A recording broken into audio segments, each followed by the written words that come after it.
ദൈവം കാത്തു. മോളിൽ എന്തൊക്കെയാ സംഭവിച്ചത്? യുദ്ധമായിരുന്നു, യുദ്ധം. ചെറിയച്ഛനും മരുമക്കളും റൗഡികളും ഒരു ഭാഗത്ത്, തിരുമേനിയും ചങ്കുണ്ണിയാരും വേറൊരു ഭാഗത്ത്. അടിയെന്ന് പറഞ്ഞാൽ നല്ല പൊരിഞ്ഞടിയായിരുന്നു. ആരൊക്കെ എവിടെയൊക്കെ വീണ് കിടക്കുന്ന ഒരു പിടിയില്ല. ആരെങ്കിലും ചത്തറുണ്ടാവോ അത് പറഞ്ഞു. സത്യം പറഞ്ഞാൽ അവിടെ നിന്ന് ജീവിച്ചിരിപ്പുണ്ടാവുമെന്ന് ഞാൻ കരുതി. എന്നെ കീഴ്പ്പെടുത്തി ഇതിനുള്ളിൽ കൊണ്ടുവന്നിടുമ്പോ കൊല്ലാനാവും തന്നെയാ ഞാനും കരുതിയത്. ഇപ്പൊ ബോധ്യാവണു രക്ഷിക്കാനായിരുന്നു. ആരാണാവോ ഇത് ചെയ്തത്? അനന്തൻ അല്ല, അബ്ദുള്ള. അബ്ദുള്ള? രണ്ടും ഒന്ന് തന്നെ.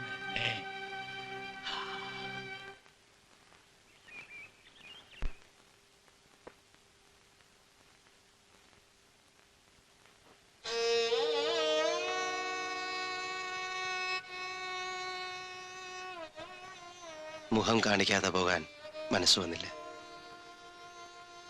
മാപ്പ് പറഞ്ഞാൽ തീരുന്ന തെറ്റുകളല്ല ചെയ്തിട്ടുള്ളത്. എന്ത് പ്രായശ്ചിത്തം ചെയ്യണമെന്നും എനിക്കറിയില്ല. ഈ കൊട്ടാരവും അന്തഃപുരവും എല്ലാറ്റിലും ഉപരി അങ്ങയുടെ നല്ല മനസ്സും ഈ മ്ലേച്ഛൻ തൊട്ടശുദ്ധാക്കി.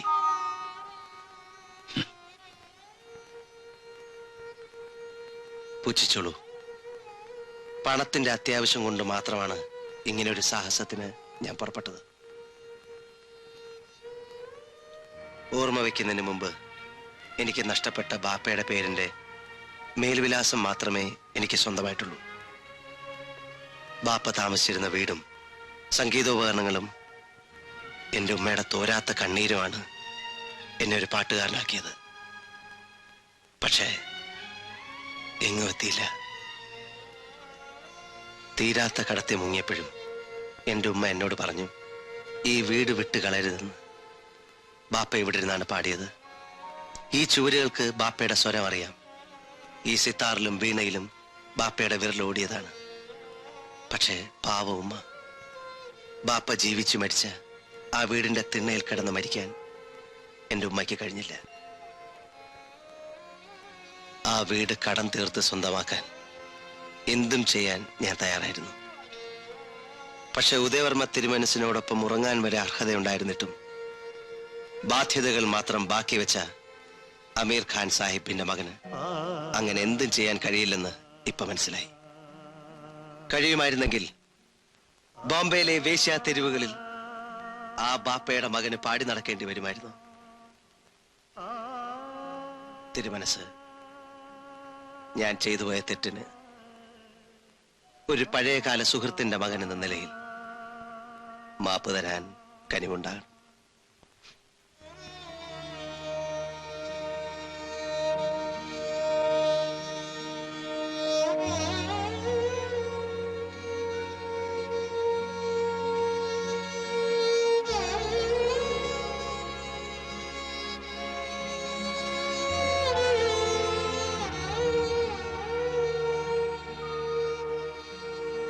അനന്ത,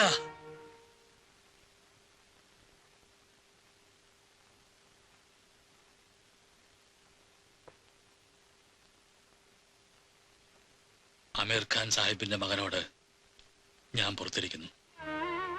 പക്ഷേ സ്ഥിരബുദ്ധിയില്ലാത്ത ഒരമ്മയോട് താൻ ആരുടെ പേരിലാ മാപ്പി ചോദിക്കുക?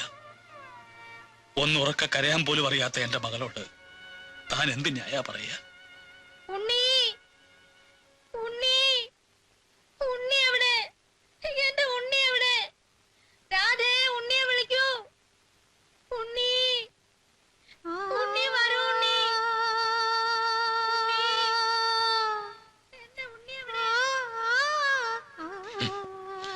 യദുകുല രാധ ഗോകുലം വിട്ട് മധുരയ്ക്ക് പോകുമ്പോ വിരഹിണി രാധയെ മറന്ന കണ്ണന്റെ കഥ പോലെ തന്നെയായി.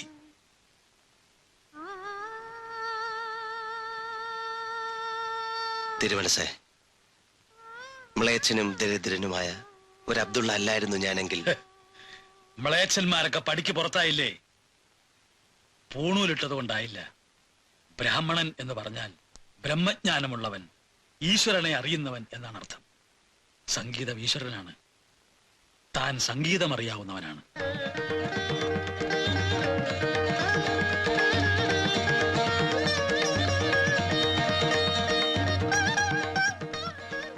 ഈ കൊട്ടാരവും എന്റെ സകല സ്വത്തുക്കളും ഞാൻ രാധയുടെ പേർക്ക് എഴുതി വെക്കുകയാണ്. ഉണ്ണീന്ന് വിളിച്ചാൽ താൻ ഇനിയും വിളി കേൾക്കുമെങ്കിൽ ഞങ്ങളെ ഉപേക്ഷിച്ചു പോകാതിരുന്നൂടെ?